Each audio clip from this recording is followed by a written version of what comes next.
Good. So today we are going to discuss how to teach reading and writing. Continue the subject of foreign language skills teaching. Okay, everybody, are you ready to start? Just type yes in the chat box. Thank you. Thank you. Good job. Now, here's the warm-up. Look at the signs and the letters. Find the secret message. It's about Mother's Day. So see, the first flower means, for example, the first one refers to letter M. Let me see who can find the secret sooner. So look at the flowers, and each flowers resemble a letter. Just put the letters in the blanks and find the message.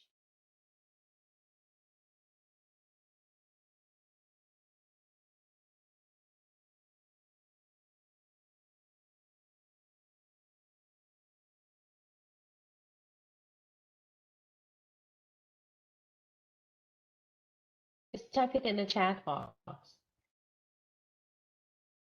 The whole message, Massa.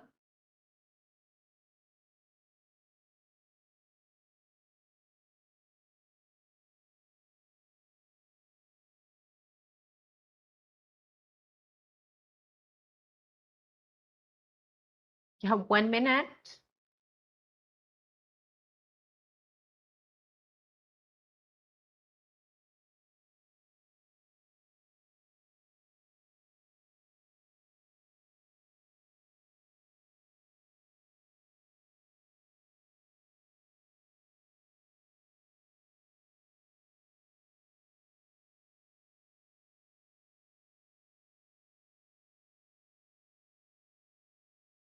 Could you find it?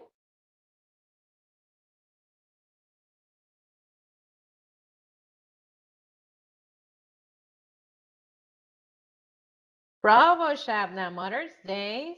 Okay, great job. Great job. That's it.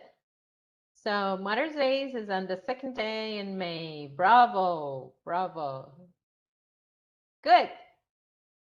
So that was the warm-up. Now,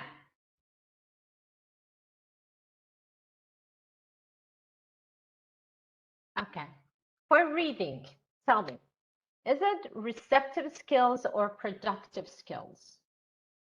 Reading is receptive or productive? Which one?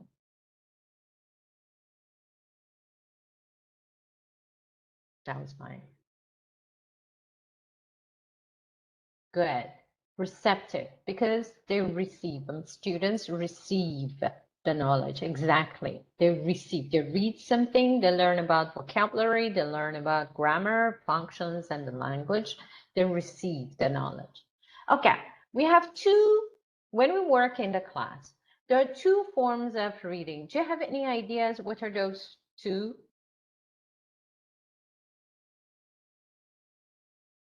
Do you know what those two kinds of readings are? Excellent, Cindy. It's intensive and extensive. What's the difference? Cindy, do you have any ideas, or the others? What's the difference between intensive reading and extensive reading? What's the difference?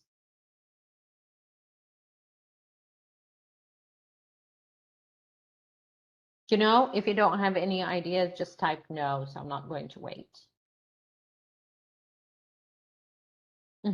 Beshat, intensive looks for info.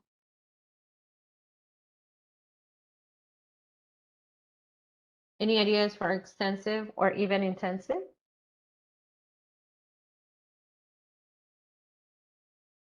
And do some extensive is more global.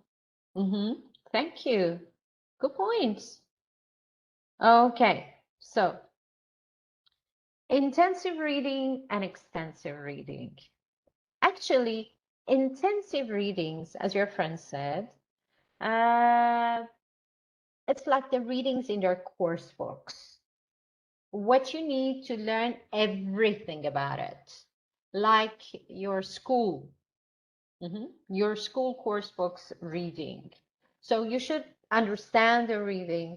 You should learn the vocabulary. You should learn the grammar, structure, pronunciation, all about it. It's not only comprehend the meaning or the main idea. It's not only get the message of the reading. No, you have to know everything. You have to go through lines, detailed reading, scanning, and learn all about that reading. But extensive, you read something because you like it, you enjoy it. Can you give me an example for extensive reading? You read something because you like to read, but it's not a matter of studying, just reading for fun. Can you give me an example? Bravo, like novels. What else? Novels, very good example. Anything else? Magazine. Good, good. Blogs, posts, Instagram, social media. Yeah, exactly, exactly. That's it. Extensive reading. So when you read blogs, magazines, or news, do you study it? Do you try to understand every single word? Or you think about the structure? Or just you get what it said or comprehend it? Which one?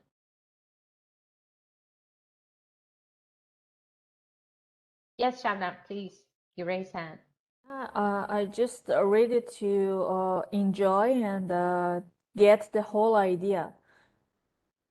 Thank you, Shabnam. Good job. Very good. You just want to get the message, the main idea, the topic sentence. And even sometimes you read only the topic sentence. You go through it or you look at the headline. It's, oh, that's nice. You just skim it. That's enough. But why? Why in the class? I mean, intensive is very clear because you're teaching them vocabulary and the structure you're teaching your students, the language, the different linguistic parts of their reading. But what about extensive? Why extensive reading is important in learning language? It helps. I wanted to ask you, does it help? Definitely it helps. But how? How it helps learn the language? Yes, Farah, please.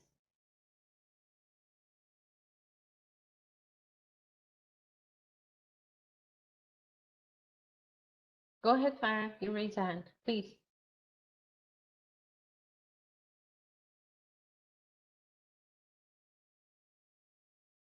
Farah, I don't have your voice. Is your mic on? No, unfortunately, I cannot hear you.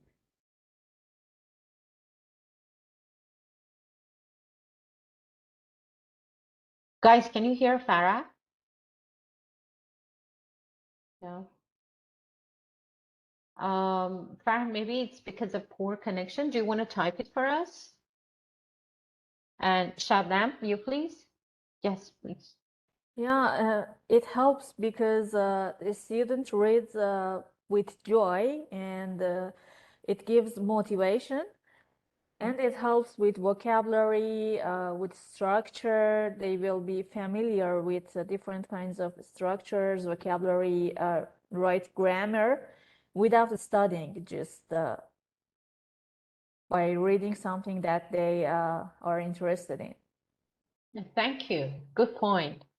And Arena, please.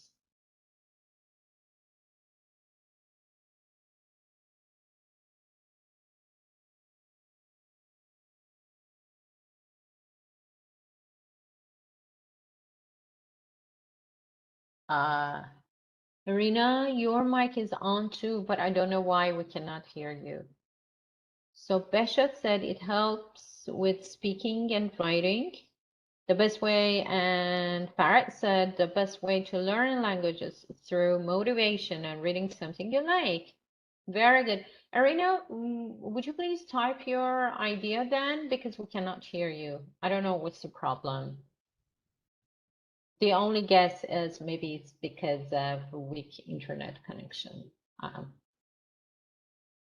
Okay, thank you, Marina. But very good point, which are all true. Yes, that's it. You know, we discuss the very first step for teaching, even it should happen first session, is you know your students, you know about their interests and hobbies, because when you take an activity to the class based on their interests, since they enjoy it, their engagement, they have a better engagement in the class, and they get motivated to talk and learn. So exactly the same. When they read something that they like, they can focus better. And definitely when they expose to the language, they learn more and they enjoy it. I think, you know, extensive reading may happen out of the class, because when you ask them to read storybook or magazine or surf on the internet, find some information about something and bring it to the next class. So it needs more time. So you can give extensive reading as an assignment to your students. And it's like silent reading. Yes, they read it at home, and definitely you need to get the feedback. So when they come to the class, you need to get the feedback, but you're not going to ask them about the new vocabulary or structure. You just work on comprehension part. What was it about? Why do you like it? Which part was interesting? Okay, here's the message from Irina. To me, the difference attitude towards the reading itself, when you personally choose something to read, you focus on understanding and remember it better. Yeah, very good point. Thank you. Thank you, Marina, for sharing. Good thing. But what about intensive reading? So what happened in intensive reading?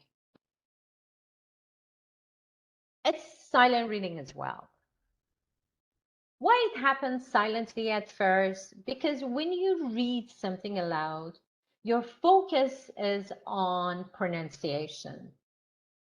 So you cannot think about the meaning or the message at the same time. If you want to understand something, you need to read it silently. So as teachers, we have to give them time to go over the text and get what it said, what is the message. So in intensive reading, you work on comprehension and linguistic part, both. What about comprehension? You give them time to go through the text. Even they can discuss with a partner or in a groups and say what they understand about it. You check their understanding. Afterwards, you go through the linguistic part, which means vocabulary, grammar, expressions, functions, pronunciation, intonation, rhythm, stress word, and all think about the linguistic part. But how it happens? You know, we have different writing in their course books. Some of them like emails or messages, so we call them communicative reading. Some are academic reading.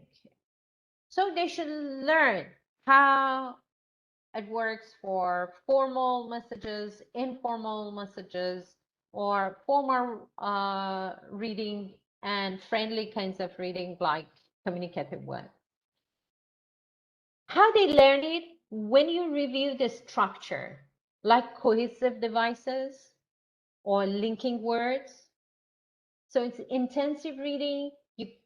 My focus is to say that in intensive reading, you have to review the grammar part. It's not only the vocabulary. So you even ask them to underline the linkers, for example. Or sometimes you ask them for linguistic part, and sometimes you ask them to read aloud to check their pronunciation. Do you think it's a good idea to ask each student to read one paragraph or either the whole reading to check their pronunciation? If no, what other way do you suggest?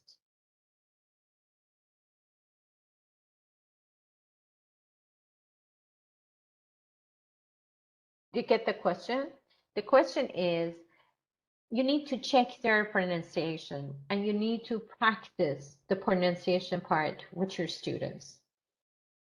Do you think it's a good idea to ask each student to go through the text and read it aloud, or ask each one to read one paragraph? If yes, just type yes. If no, what other way do you suggest to practice their pronunciation? So you think it's yes. Any other ideas?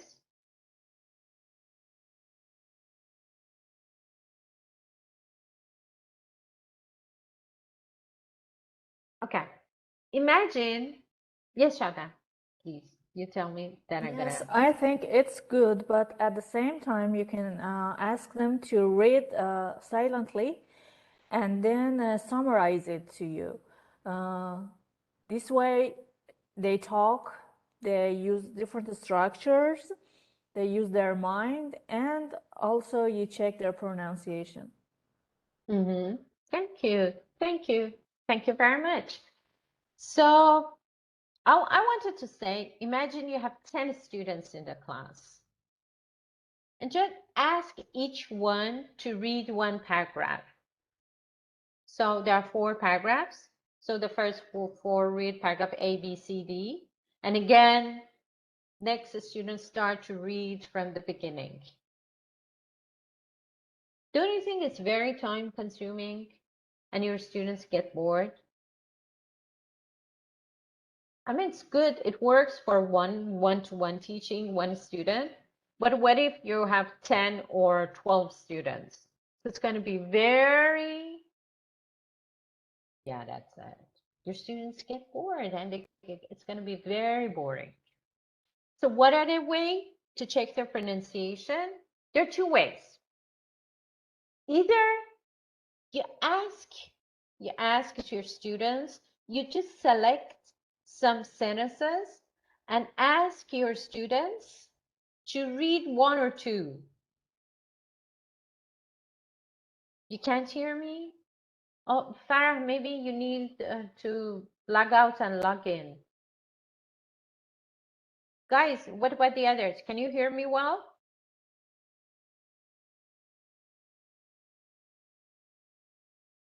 What about the other students? Can you hear me well? Yes?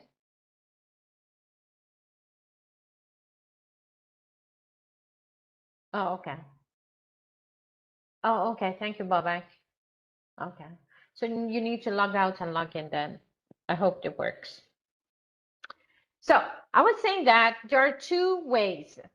Number 1, you can select the sentences that you know it's difficult, it's challenging for your students. So you ask them to read 1 or 2 sentences. So it's not a long time. It doesn't take a long time to read. Number 2, as Shabnam said, you give them thinking time and you give them time to read it silently. Then you ask them some questions to talk about each paragraph.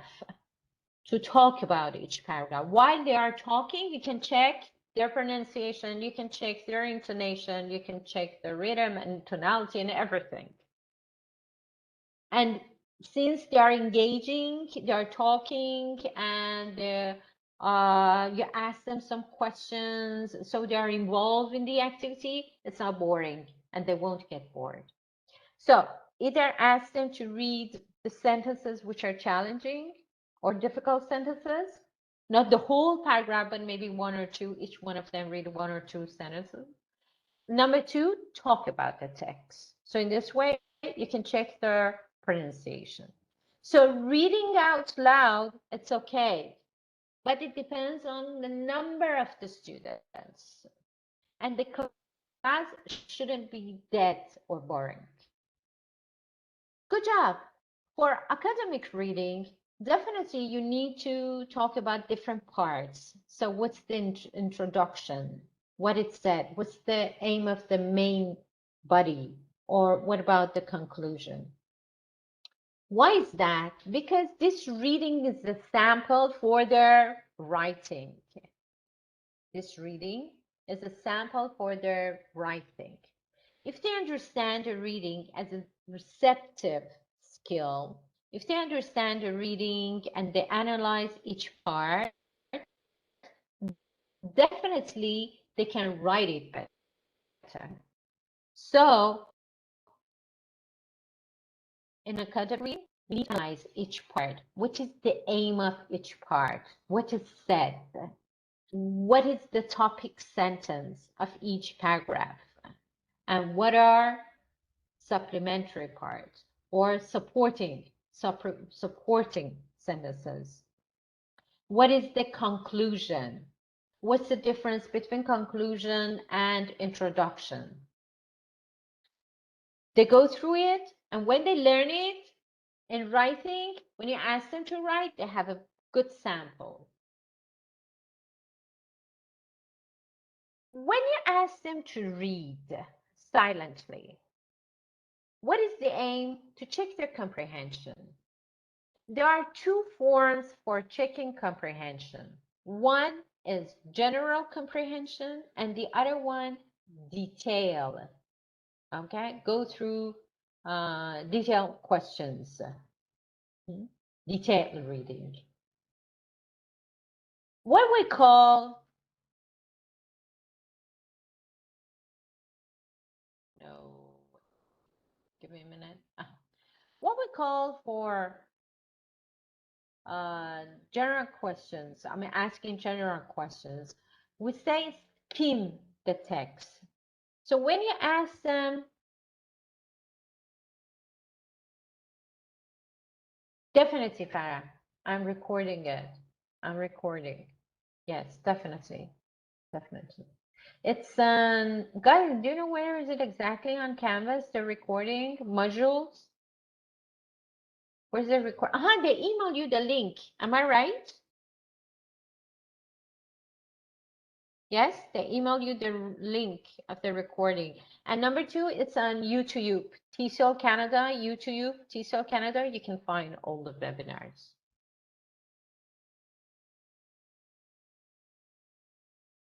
Oh, so I know it's on Canvas.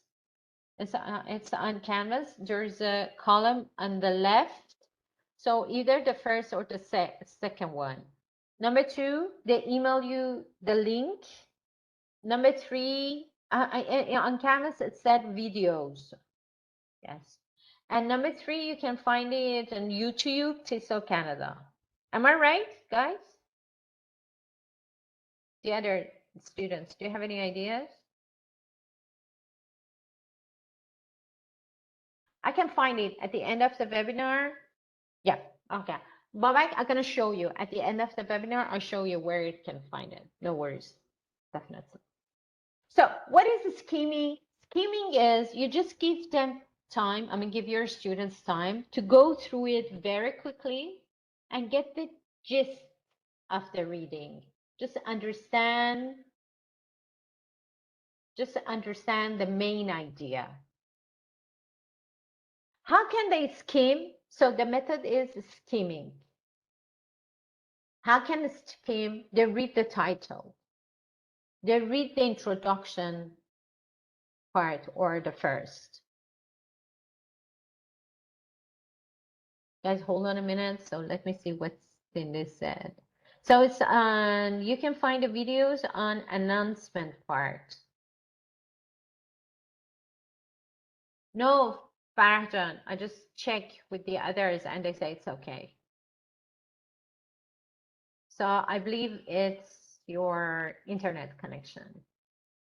But that's good. You can find the videos on announcement part. It's on in your Canvas. There's a column on the left. So there's, I think it's item 2 or 3, announcement part, you can find a video. I'm gonna show it to the group at the end. So for skimming and understanding the main idea, it's good to read the title or read the introduction part, because in introduction it said what's the whole text is about. What about the first sentence of each paragraph? What's its name? The first sentence of each paragraph.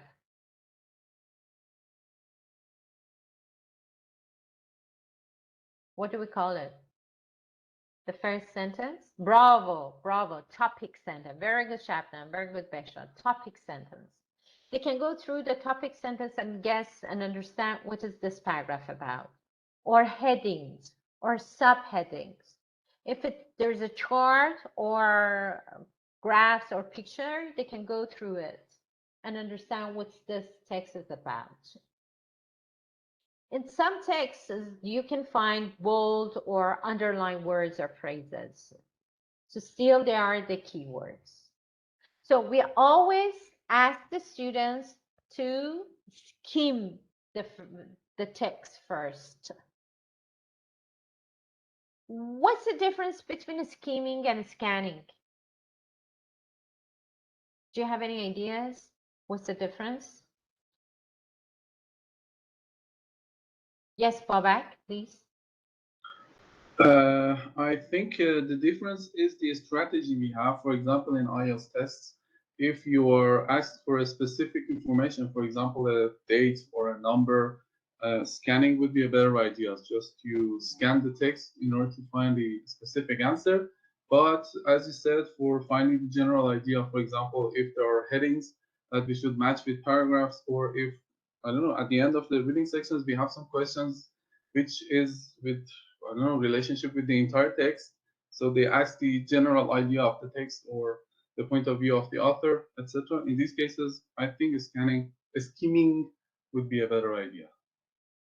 Thank you. Thank you very much, Babak. And also, Maso said scan means read very carefully with information or data. Very good. Very good. So, read general. Yep, exactly. So, skimming is the first part that you ask the first stage. You ask your student to skim to get the gist of the reading, what's it about. Then you ask them specific questions. They have to scan the text to find specific information. For example, looking for a date, looking for a person, or try to find a specific answer, like looking for numbers, and definitely headings, and that scheming that they have help them a lot. Now, look at this sentences. For each activity, decide whether you would use skimming or scanning. For example, looking up a word in the dictionary is scanning. What one? Number 2, browsing the internet for the latest news stories. Is it skimming or scanning?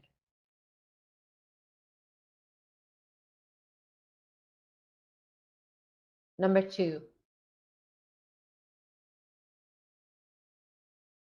Yeah, it's a skimming.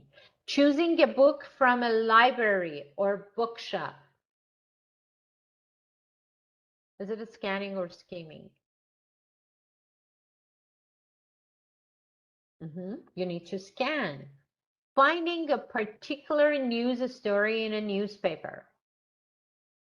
Particular news.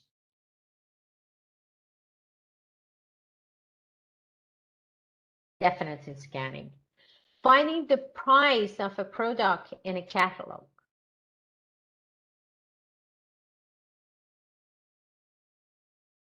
Bravo. And looking through a magazine for an interesting article.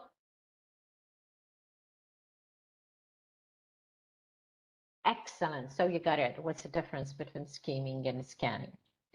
Look at here. This is a sample of a reading. There are 2 ways to practice. Number 1. So remember pre, while, post? 3 main stages for teaching, pre, while, post. In pre, We need to put the students in the, when you want to start teaching, you need to put your students in the Context. exactly, in the context. How it happens. Maybe you talk about the topic. Maybe you talk about the pictures. Maybe you elicit some information. Maybe you talk about your students. For example, here is about hairstyle. So we start to talk about their hairstyle and your hairstyles and what kind of hairstyle do they like. Okay? So you can have a discussion or brainstorming or a common hairstyle in their country. Or even you ask them to look at the pictures and see if they're all different or the same, and can they guess which countries are from? And what does your hairstyle mean? So they start to talk that, do you think hairstyle means something? Does it show something? So you have brainstorming. To understand the text, there are some keywords. In modern books, in many of modern books, the keywords are highlighted, but not in all. For example, in this book, it's not. So what you're going to do, you need to read it before or even check the teacher's guide and find the keywords. The keywords, the other name for keywords is block words. So it means if they don't know the keywords, they won't understand anything of the text. So you need to pre-teach the keywords. For pre-teaching activity, number 1, put the students in the context. Number 2, pre-teach the keywords. Are you going to teach all the words, all the new words?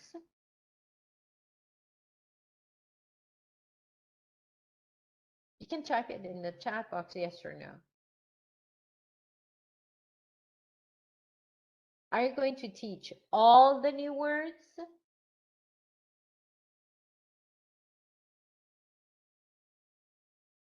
Here at pre-stage.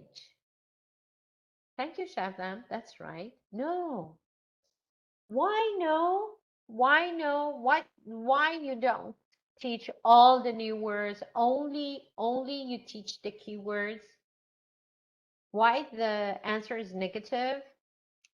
Yes, Shabnam, please. At first, it's time consuming, and the second, because they can guess the meaning in the context. Exactly. Thank you.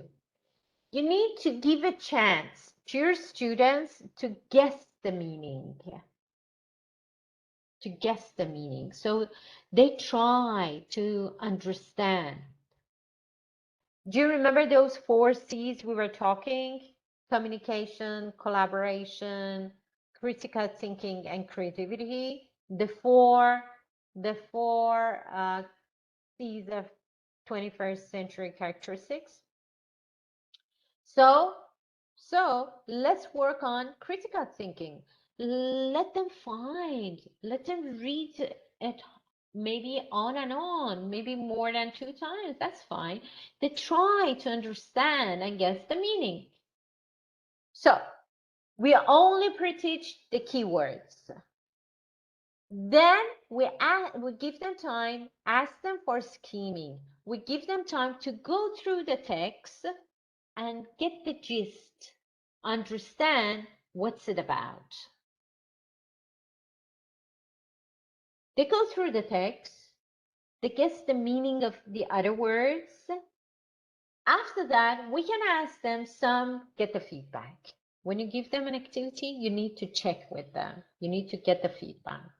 So after scheming, you ask them some general comprehension questions. General comprehension questions, because it did have a very few time to go through it. Still, your students have problems, so you need to explain some parts, you need to give them more times, you can put them in pairs or groups to read together. After checking that they've understood the main idea, for a while, you need to work on linguistic parts as well. So you check the meaning of other words, other new words in the text. So first you give them time to go through it, to guess the meaning. After that, you need to check with them. You need to check with them if they understood it correctly. You can even check the structure, maybe like conditional type 3. There are difficult structures or cohesive devices, although, however, in addition, moreover, so what they mean. So what happened? You check the other new vocabulary and structure with your students. So everything's fine. You ask them for detailed reading. They need to scan some information and answer to the detailed questions, or decide the sentences are true or false. At this stage, you can put them in groups so they can discuss it together. They can read each paragraph, talk about it, then decide what's the answer for each questions. You can put them in groups. So it's while stage, while teaching stage. Practice the reading. What happened next? What happened next? What's after while?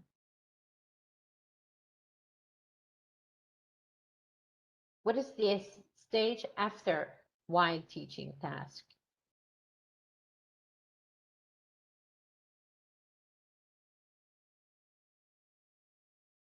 Bravo, bravo. It's post. What happened in post? It's a time for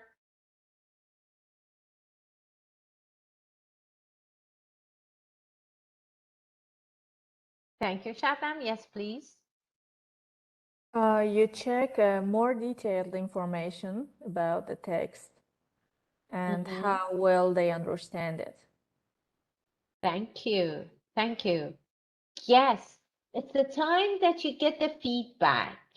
It's the time that you get the feedback. So they can talk about their own experience based on the topic.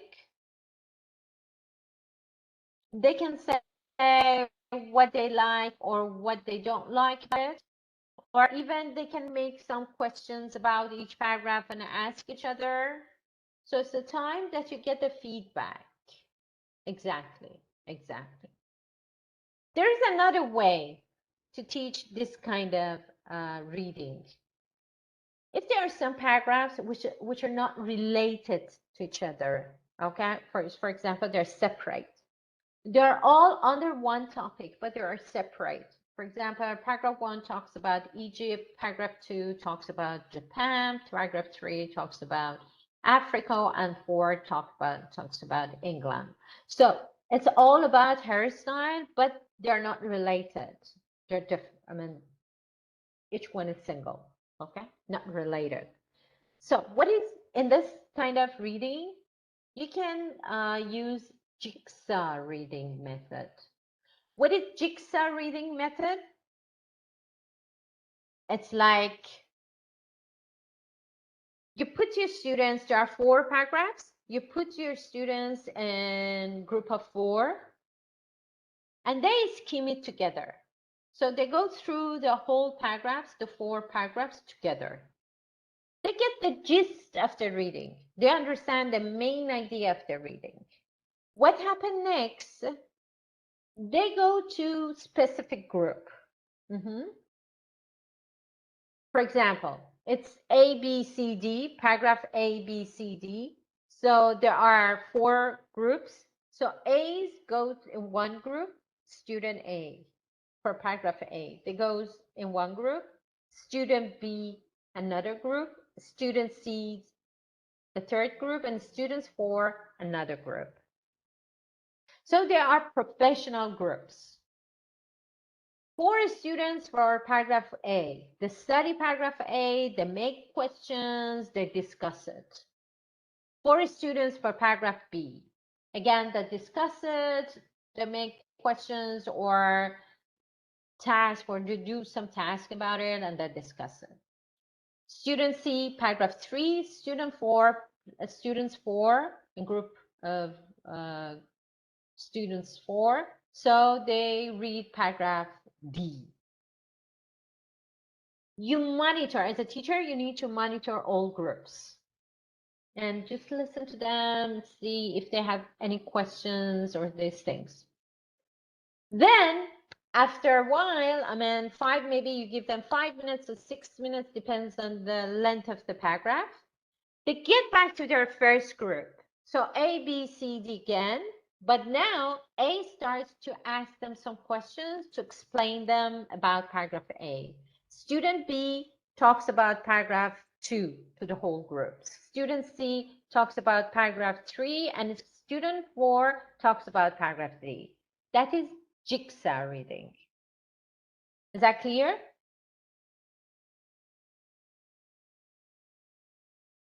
Is that clear to everyone? Yes? Good. Thank you. Now,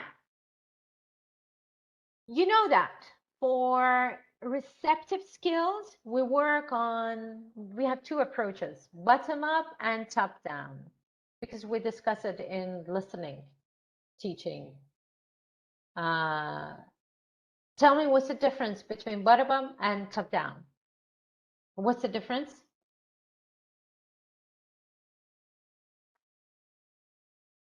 Do you remember? Yes, Babak, please. Bottom up, I think it was for linguistic structures when we have, for example, questions regarding location of a conditional sentence, for example. Top down, I think, is about the content. I think it was about the content, and whenever, for example, as far as I have understood, people answering international test questions, normally they have to do the top down. They have to answer questions about the idea of the text or some concepts. I think that's it. Thank you. Thank you very much, Babak. Thank you. Very good. So top 10 is working on comprehension part based on their background knowledge, and you elicit some questions and some information, then they go through it, and after that you ask them some question. It goes to comprehension part.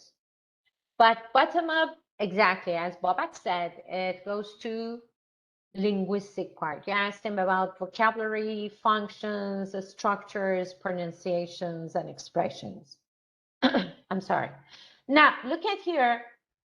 What about this question? Is it working on, I mean, it's on top-down or bottom-up activity? Which one?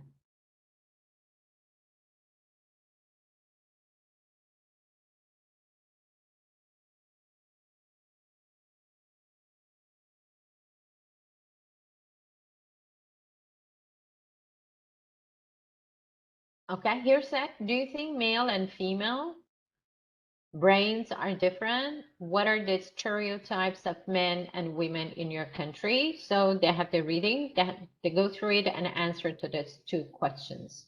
So these questions are working on top-down approach or bottom-up approach.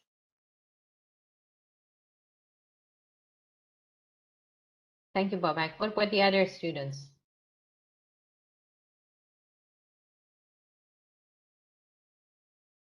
Exactly. Thank you. It is top-down because they need to comprehend the text. They need to understand the message of the text. Good to answer to that questions. But what about this one? They have to read this and then find example of each code, or find the word, or find the information, specific information about some part. That's it. This is bottom up. Bravo, because they need to find expressions. Excellent. Good job. So for intensive teaching in pre, while, and post, what happens? Pre, put the students in the context, pre-teach the keywords, and you have the brainstorming to get the ideas. Number two, for while, you give them time for scheming, skim the text, and ask them some general comprehension questions. When you know, it's like concept checking questions, so they get the concept. So when you understand, your students get the gist, we get to detailed reading. So you give them time to go through the lines, answer to detailed questions, scan for specific answers. You check with the other new words or the structure, because first you give them time to guess. After that, you need to ask them some questions just to check that they understand the meaning correctly. What happened in post stage? So you can have a discussion, they can have a role play, they talk about the parts that they like, they talk about the parts they dislike, or they can interview each other about the text, or even ask some questions and then ask for the reason. So this is the feedback part. For home, you can even email them a reading part and ask them some questions, or you can ask for extensive reading. You can ask them to find some other articles about the topic. For example, for that hairstyle, what are common hairstyles in your country? Or what about 50 years ago? So they search for it, they read about it, and then come to the class and either write and give you the writing or talk about it. Is that all clear? Is that all clear for you all? How to teach the intensive? Good. Bravo. That's nice. So here, see, in Y, you work on top-down and bottom-up approach, both. You ask them some questions to check their understanding. Also, you give them some activity to check the bottom-up approach, vocabulary, grammar, phonology, and basics. Now, what about extensive? So based on their interests, there are many books, like storybooks. Oxford graded books are good books based on their level. They are graded. So even for elementary, you can introduce them some books. But remember, never ask all your students to study one storybook. Extensive, it's based on their interests. They need to have fun. They enjoy reading. So it's good to take 3 books or introduce 3 books in 3 different genres. So you can get the 3 storybooks and say, this is horror story, this is, for example, drama, or this is detective stories. You can choose one of them and then read it at home. For next session, just read part 1. Come to the class and talk about their characters, tell us about the story, about the event. So they talk about the character and events very generally. We never ask them detailed questions. To encourage them to read, they can talk about the cover and so look at the cover. What do you think? What's happening? What's it about? Okay, go read and find it out. Even for kids, even for young learners, there are some books. Penguins, they're all about, they're all books good for children. But Oxford graded, usually adults and teenagers. Good. Any questions?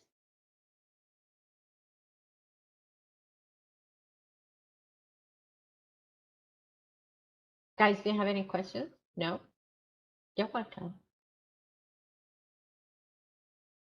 Okay, here, oh, sorry. Oxford graded readers here. You can easily find it on the internet, search for it. Now, what about writing? Okay, writing is a productive skill. What are different types of writing in the class? Like what? It's not only essay writing or email writing. What other different types of writing? Yes, academic writing. What else? I mean, writing skill starts from start a level. So what are different types of writing? I think when your students learn to write.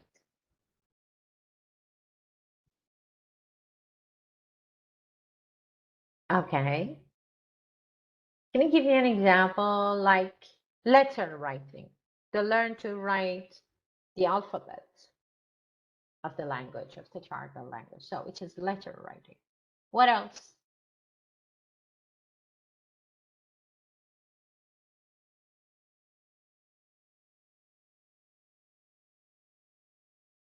Any other examples?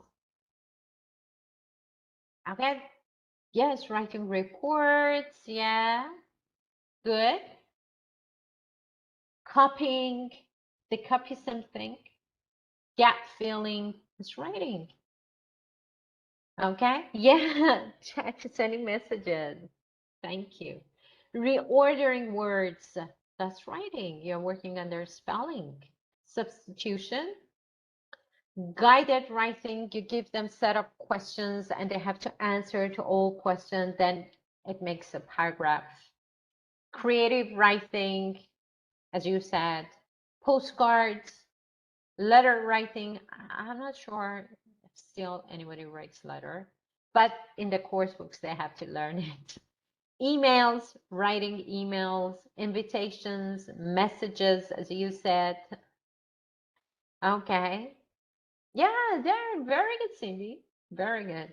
Or doing exercises when they have to answer to the questions. So it's writing skill. Yeah? Good. So what are sub skills? I'm going to tell you, Bobak. I'm going to tell you. What about writing sub skills and writing skills? You need to focus on what?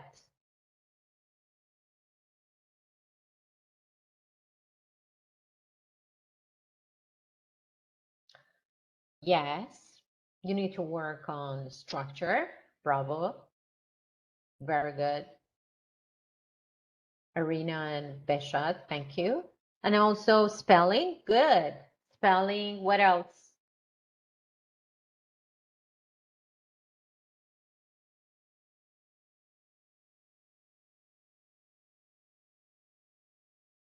Punctuation, bravo. Yes, dictation, spelling, excellent. Lexical resources, definitely cohesion and coherence. And vocabulary, bravo. So as you said, spelling correctly, forming letters correctly, writing legibly, so it has a meaning. Yes, the writing, when you read it, it has a meaning. Yeah, punctuation, correct layout. So for example, when you read an email, formal email, or friendly or informal, how you start, or when you write an essay, okay, what's the layout? And write vocabulary, as you said. We cannot use any vocabulary in any kinds of writing. And using grammar correctly, and how to join sentences with linkers, cohesive devices like and, but, or although, however, nevertheless, in addition, moreover. Using paragraphs correctly. So what is introduction, where it comes, main bodies, and conclusion. Oops, sorry. So we need to work on all soft skills, and we have to teach and practice. Let's look at it in different, exactly arena, linking words. That's right, to join the sentences. Fanboys, huh? For and, nor, because, and that's nice.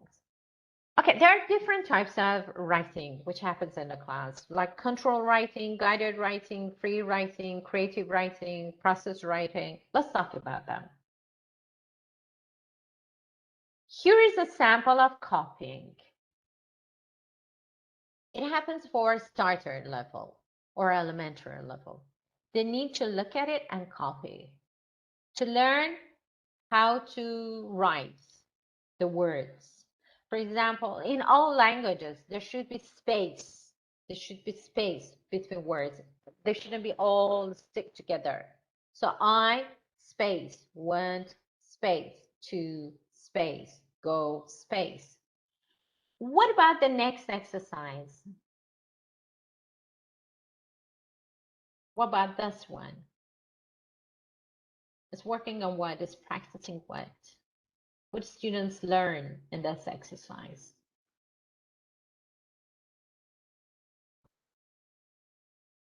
Then rewrite this paragraph. Can you guess what should they do?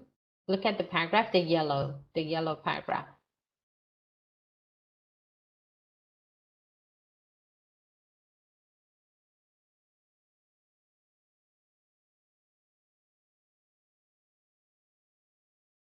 Yes, it's working on handwriting. Also, the students learn.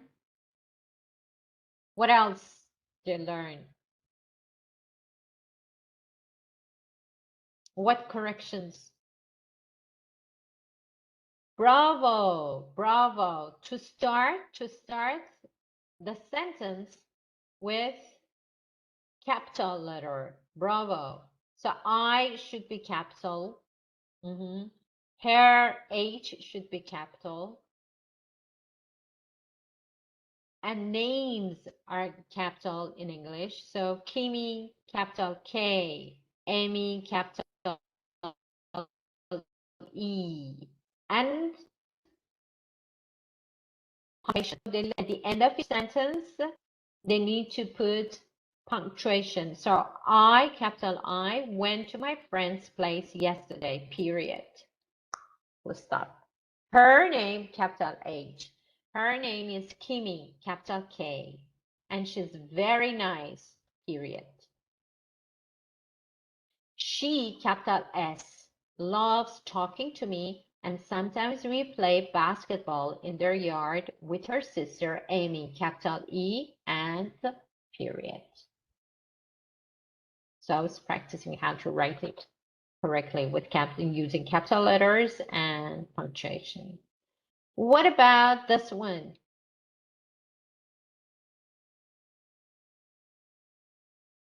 Here said, write it again in your notebook.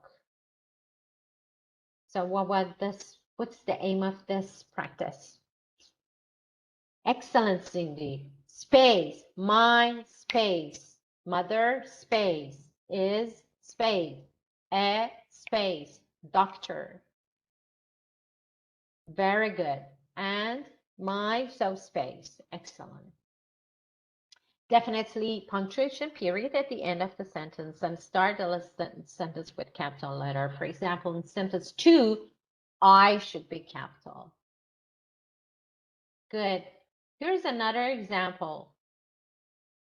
What about this one?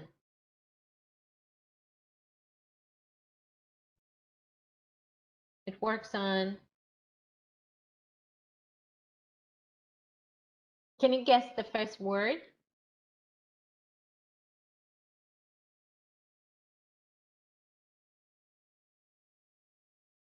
What's the number 1? Very good, Besha. This is rabbit. So it works on what soft skills?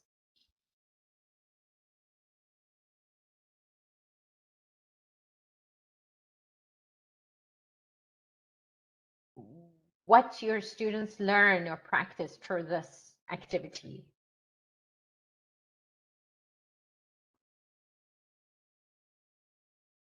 Yep, it is vocabulary. Yeah, that's it. It's a spelling, exactly. How to put the words correctly.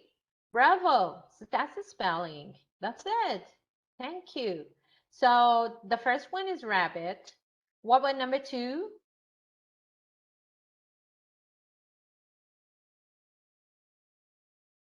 No, it's not alphabet. There are 2 E. Elephant, bravo. And number 3, you can even help them. It's all about animals. So what was number 3? Snake. And number 4?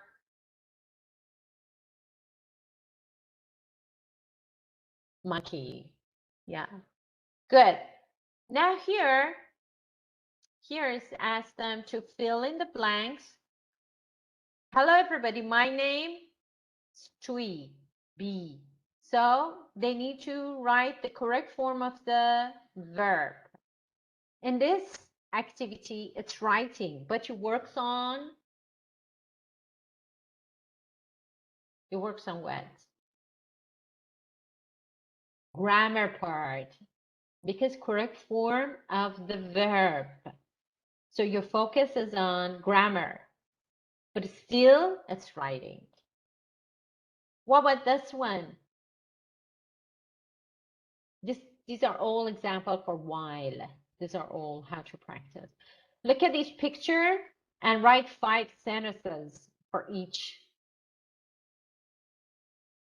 And use capital letter to start your sentence and correct punctuation. Even you can give them the words house, chimney, door, window, sun, tree. It's guided writing. You give them words and the picture. So you help them, you guide them to write, motivate them to write better. This one, it is creative writing. They look at the pictures, and they write the story. So definitely the stories are not the same. You help them through pictures, but still there are different pictures. There are different writings. So it's creative writing. Even you can make it more fun for teenagers, for example. You can ask them to draw something, or even adults, that's fine. You can say, okay, draw something for your friend or for your classmate, give it to her, and now student B should look at the picture and write about the picture. Depends on the level. So in lower levels, they explain it. What can they see? In higher levels, they can write something about it, and they can write about their feeling, these things. Even you can ask them to make up a story. So it's more fun because it's just a drawing of their friend. So again, it is creative writing.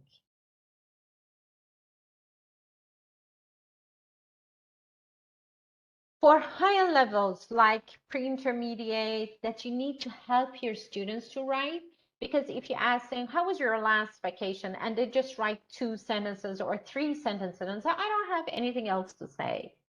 So you just want to help them, guide them to write. You can give them some questions, either questions or words, like here, it's mind map. So I want you to talk about the place, time, company, quality, and climate. So where did you go? When did you go? How long did you stay there? Who did you go with? How was it? How was the weather? So in this way, they have ideas to write. Or what do you have in your room? You can ask them to take a picture, so working on creativity, or even they write about their ideal room in the house or their favorite room. So maybe somebody writes about kitchen. They like, okay, I like the kitchen. I like the dining room. I like the TV room or living room. So okay, take a picture and write about it.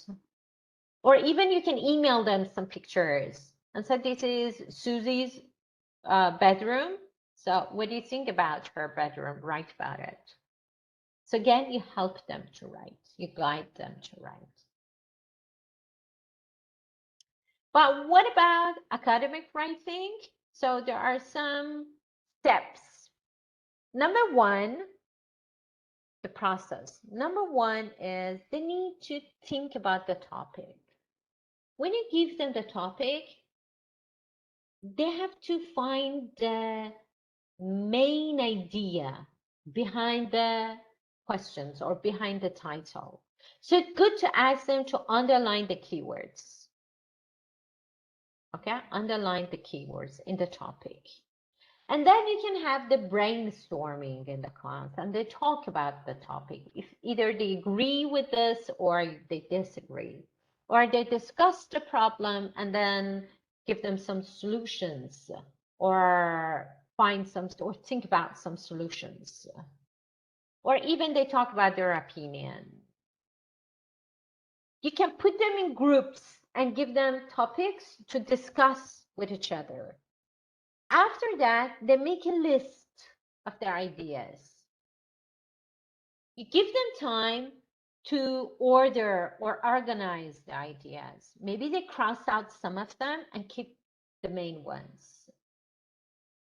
After that, they write the first draft. But we need to teach them how to write. What is the introduction? What about the main body and the conclusion? So do you remember in reading I said they need to analyze? Here you can give them a sample and say, okay, let's analyze this writing. So here's the introduction. So what about the introduction? What can you understand from the introduction? So see how they paraphrase the title, or let's read the thesis sentence. So they have the idea what is the introduction and how it looks. And then about the main body. So what about the different paragraphs in main body? What is the topic sentence and supportive sentences? So they can give examples, they can explain the topic sentence, they can bring up reasons. And finally, conclusion, how to recap the writing. How you rephrase what you said in the main body, but never add any new information. So when they study the sample, you ask them based on their ideas, back to that brainstorming. Based on their ideas, they write the first draft. They need to revise it. They need to go through it. Even you can ask them to swap their writing. They swap their writing so they can check and give ideas to their friends' writing. They get their writing and edit it. After that, they need to publish. It means final draft. When they write the final draft, they hand it to the teacher. So back to pre, while, post. In pre, we put the students in the context and they discuss the topic. If it is letter writing, they discuss when you write letters, what if you, or when you write emails, what if you go on holiday, do you write emails, or maybe at work, so it's formal, informal. So you put them in the context, they understand what's the topic. And they see the sample, you present, they see the sample and analyze and let's discuss it. In while, they need to practice. They need to practice. You put them in pairs or in group that discuss about the new topic that they're going to write about it. They brainstorm, they have ideas, they jot down the ideas, order it, and cross out some of them, keep the main ones, and write the first draft. They can swap their writings and edit their classmates' writing. For post, it's the final part. They write the final draft and hand it to the teacher. Okay, it's done. But what happened? Oh, sorry. I want to say something, then I'm going to show you the other part. So what if they give it to you? So here, you need to read it at home because it's very time consuming to check it in the class. But never, for the first time, never write the correct form. You need to check it through correction codes. So you underline the parts that they need to rewrite and give them codes. For example, you write GR for grammar, SP for spelling, WO for word order, T for tense. So there are some problems here. So I put codes. You put the codes and return it, give it back to your student. You give them time to rethink and correct themselves. In this way, they learn it much better. Then you write the correct forms and give it back to them because they just put it aside. They just put it in their bags and they won't go through it. So we need to make them to think again. So you give them codes, give it back to your students. They'll go through the codes and correct themselves.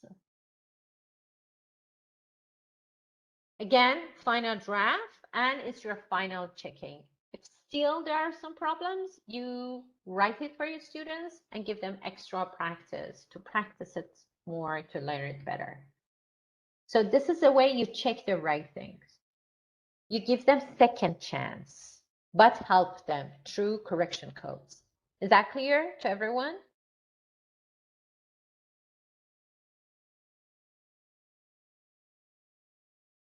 Good. Very good. So here are some other samples I want to tell you. So we have different writing activities or suggestion. I put it here. Instant writing, you give them a topic, you give them a word, depends on the level. I want you to make a sentence. I want you to write 3 sentences. I want you to write a paragraph about this topic or word. Music or pictures, you play music and say, okay, I want you to close your eyes, listen to this music and think about your next holiday. What it brings to you. And they listen and start, okay, I can think about beach holiday and they write. Or even you show them some pictures, look at these pictures and write the story. You can ask them to read part of newspaper or magazine. You can email it to them and do it as an assignment or in the class. Put parts of the newspaper. What is it? Oh, that was for Portuguese language, Arena. So can put it for English. So that was a different language.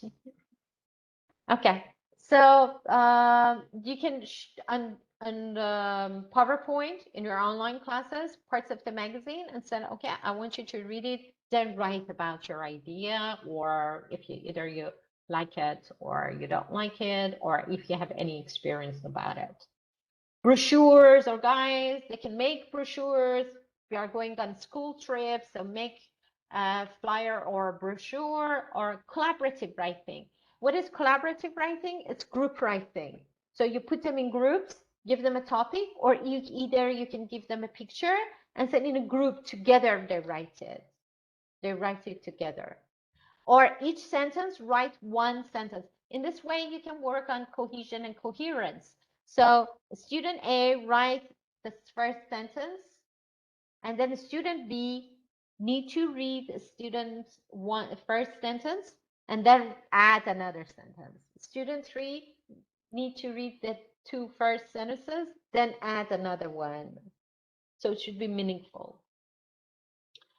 Writing to each other, you can put them a topic and say, okay, I want you to write quote or write a sentence for your friend. And in the class, they can message it. They send SMS or they write it on paper and give it to them. Make an advertise. Think about a product and how do you advertise it? Or make a questionnaire or survey. So it's not all writing reports or essay. No. They're different activities, fun activities for writing. This is another one. It's fun too. So it's guided writing. Tell the story about escaping from the zoo. Do you remember that movie, cartoons? No? You know, I know a lot about cartoons because of my children. Yeah.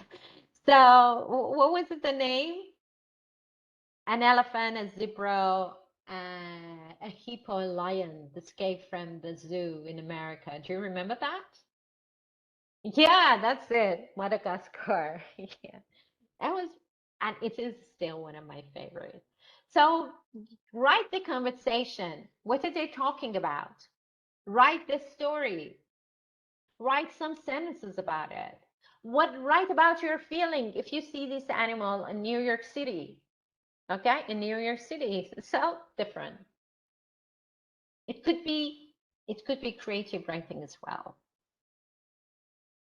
Or do you know where is the Sea Aquarium? It's in the biggest shopping mall. Do you know where it is? Do you have any idea?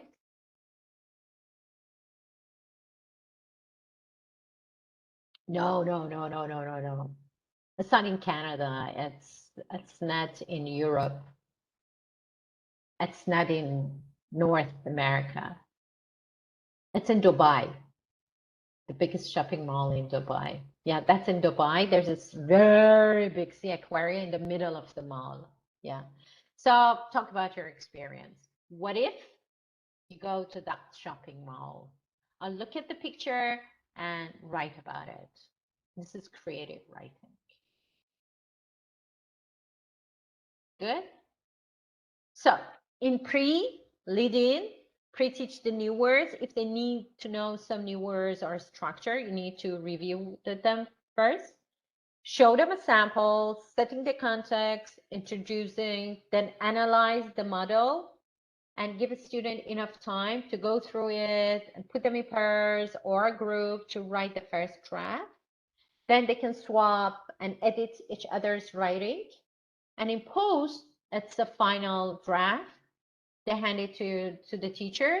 You give them codes and give them a chance to think about it again and write and correct themselves and write it again. Then they give you the final draft. Is that clear, everyone? Any questions?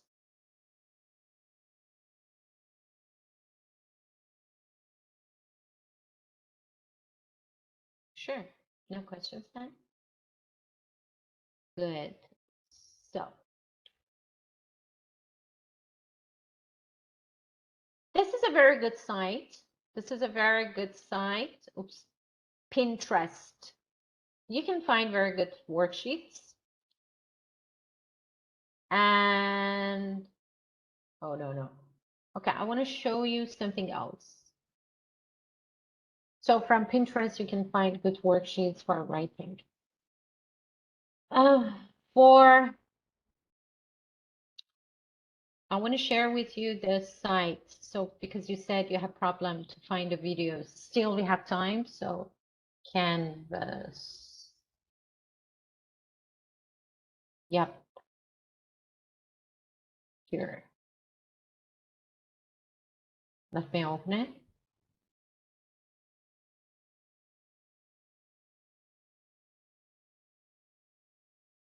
Okay. Go to the course. Okay. So it's an announcement. Am I right, Shata? It's an announcement. Yes, this is the second one.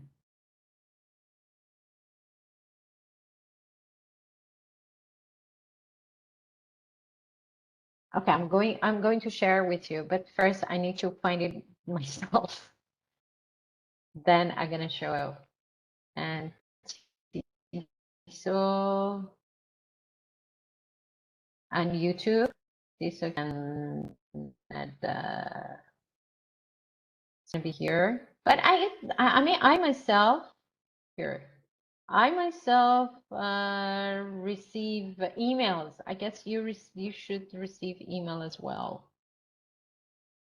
Yeah, here I found both of them. Let me share it. Okay. So there we go. This is YouTube. So here said TESOL Canada, and here are the videos: speaking, conversation, teaching skill advanced, and research paper and the other. See, you can find all of them here. Let me send the link. Copy. Where is your chat box? So I can send you the link. If you have a group, share it with Farah, please. There you go. Okay.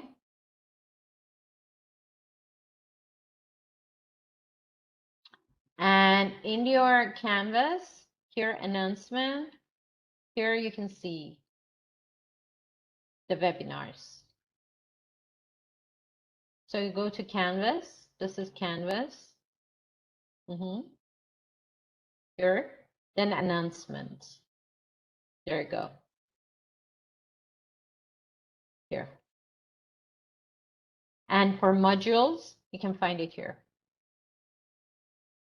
Modules. So it talks about the activities, exercises, quizzes, and even midterm and everything. And assignments and quizzes, so we can find everything. Good? Is that clear now? Yes, Bobak and Farah's not here, unfortunately. So is that clear for you all? Where you can find the videos?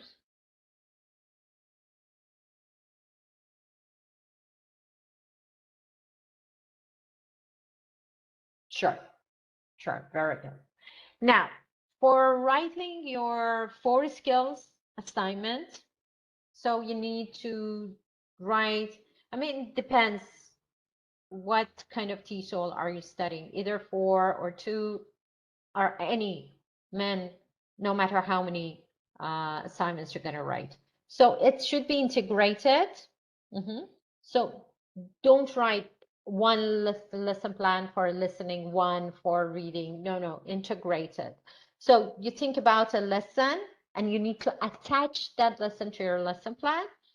First, you write about the background of the lesson plan. It's going to be your name, the topic, and number of the students, level of the students, background of the students, the first language of the students, the part or the lesson that you want to teach, terminal objective, what will your students be able to do at the end of this lesson, and enabling objectives, new vocabulary, you need to attach the list, new grammar, you need to attach, and functions, expressions, phonology part, what enable objectives are. You write enabling objectives. Then you need anticipated problem. What is your plan B? If something wrong happened, what would you do? If your PowerPoint doesn't work, so I have these worksheets or these slides or this activity. So anticipated problems and solutions. Then introduction, how do you start your class? The warm-up part. So you write the introduction. Then you get to process, pre, while, post. So what you do for pre, for listening. And then while, how you practice, top down, bottom up. And production part, how do you get the production part? Maybe your listening is like pre for your speaking. So we can say, after this part, I just ask my students to talk about the topic. So it's like link. Integrated skill means they link to each other. So they start to talk. So it's linked to speaking part. But you need to write interactions. What's the interaction? Are they in groups? Are they in pairs? Is it solo talking? What is it? Interactions. And definitely mention time. So for each activity, it's 5 minutes, it's 6 minutes, it's 4 minutes, how long it takes. Okay, the time. So you write for all the skills, speaking, reading, writing, and listening. Don't forget the homework. So what is the homework? So you ask them to do the workbook, that's one part. But what about your homework? So maybe you say, I asked them to record their favorite place around their neighborhood. They talk about it while they're recording, and also they put a caption. So you work on writing as well. It's very creative. So put the homework at the end. In appendix part, so you need to mention what you have attached. Worksheets for grammar, list of vocabulary, or maybe worksheet for vocabulary, audio part for listening, or video for speaking, and text or a context for reading, or worksheet for writing. So you mention it in appendix part. And a quiz, for example, a quiz for assessments for student assessment, how to evaluate your student. So it all should be attached. It's much better you zip the file. Otherwise, it's very difficult to email it. And just zip it and email it to TESOL. Good? Any questions? Yes, Besha, please. Sorry, this was so we have had